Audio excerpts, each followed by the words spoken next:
Hey yo, what's up sa inyo mga kapengyo? At today meron na naman tayo napakainit na balita. Breaking news po tayo dito sa pahayag ni Utol Janrel Casimero. Kanina nga lang at dito mga kapengyo nagsabi etong si Utol Janrel na sinasabi niya mga Pinoy na tinalo ni Monster pero hindi mo kaya ako paluhurin. Hindi kaya ako magpapatalo sa iyo. Magkaiba kami ng mga pananaw. Ako ang boxer na ayaw ko aabot pa sa referee ang desisyon. Wow, puta na guys, isipin nyo, inilabas nga to ni Utol Janrel kanina at sinasabi nga niya kanina na kung sakaling makaharap niya etong si Naoya Inoue, hindi siya papayag na abutin pa ng referee ang desisyon, na kung saan parang sinasabi ni Janrel dito na knockout talaga ang aabutin neto ni Monster Inoue pag sila na ang nagharap, At dito mga kapengyo nakapost nga rito etong si Nonito Donaire na knockout din neto ni The Monster, at ganun na rin etong si Marlon Tapales, at ang huli ay si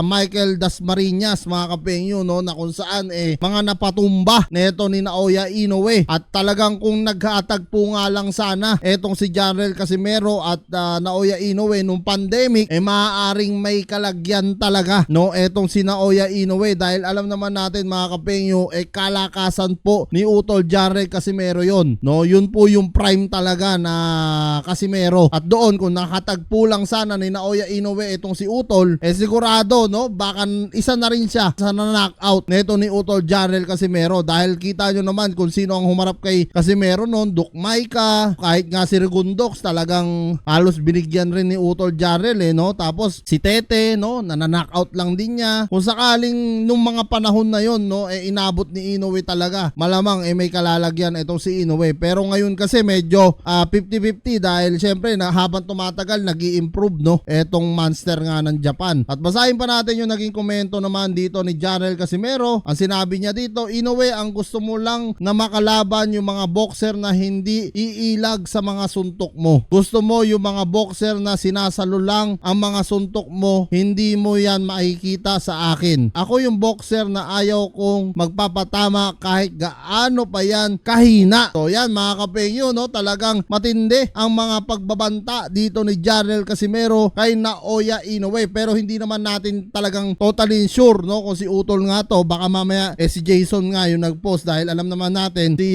Kuya Lods ang humahawak ng Cuadro Alas, It's My Boy. Pero syempre may abiso naman siguro yan sa kanyang kapatid, Pero kung sakali man na nagkaharap lang sana talaga etong si Inoue, napakagandang laban sana sa kasaysayan ng boxing, Alam naman natin na talagang napakadaming nag-aabang ng laban na ito. So yan mga kapengyo, kung kayo nga ang tatanungin ko ano nga masasabi nyo dito sa naging pahayag ni Cuadro Alas, It's My Boy, comment nyo na lang down below lahat ng mga opinion nyo mga kapengyo, at lahat po yan mababasa ko. Maraming salamat mga kapengyo, at kita kasi lang tayo sa sunod kong reaction videos.